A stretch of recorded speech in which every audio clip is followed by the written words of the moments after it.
Good evening. As you saw in the video, I flew to Israel in 2007 in order to volunteer to the Israeli Defense Forces. The day I finished training, a war broke out between Israel and Gaza, known as Operation Cast Lead. I spent weeks on the border of Gaza with little sleep or rest. My unit and I were the targets of over 100 rockets and mortars. As my platoon prepared itself to enter Gaza, I started to think about my mother.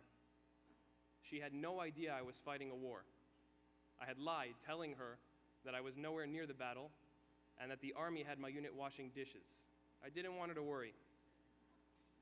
As I was debating whether or not to call her and to tell her the truth, I was struck by a mortar that severed my left and dominant arm from my body. I stayed awake throughout the entire ordeal and remember every gruesome detail. From the moment I woke up after the surgeries, there was only one thought going through my mind. I wanted to go back to combat. It wasn't an easy decision, and the response of the high-ranking officials who came to visit me in the hospital was that I should continue with my life, that combat was no longer an option for me. That wasn't enough to deter me. I had learned a new trait from the Israelis called persistence. I continued to push until I met the former general of Southern Command, Yoav Gallant, who told me, okay, if you going back to combat makes sense, then we will make it happen. It took me over a year of recovery before I was able to attempt my goal, and I won't lie, it wasn't easy. I had to relearn how to shoot, load, and unjam my rifle. I had to retrain myself how to jump over a 7-foot wall, climb rope, and crawl, all while wearing full combat gear. I even had to figure out how to pull out grenade pins with my teeth. During 1 week of retraining, I had almost reached my breaking point. We had been marching for days in the freezing cold weather and the pouring rain.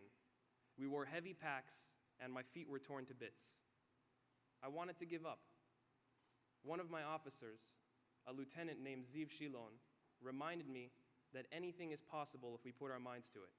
He helped me snap out of my self-pity. It wasn't long before I reached my goal, and I was once again a combat soldier.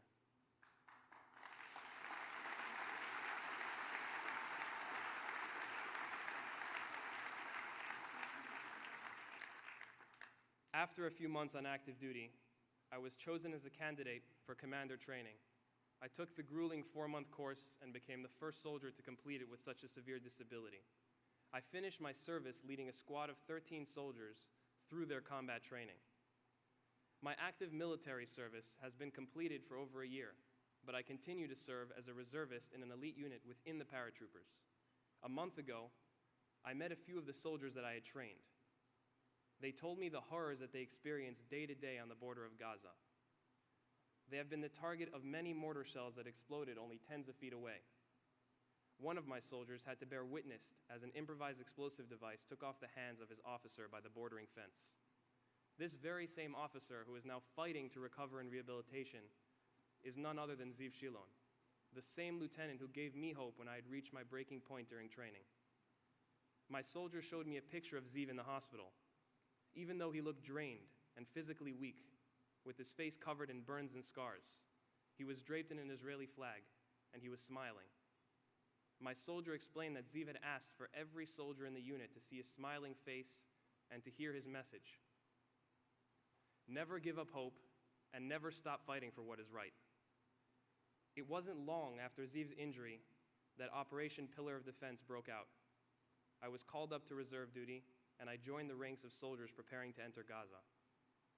Although the Israeli government decided not to send us in, I was reminded how quickly the situation in Israel can deteriorate and how psychologically tolling it is to be a combat soldier.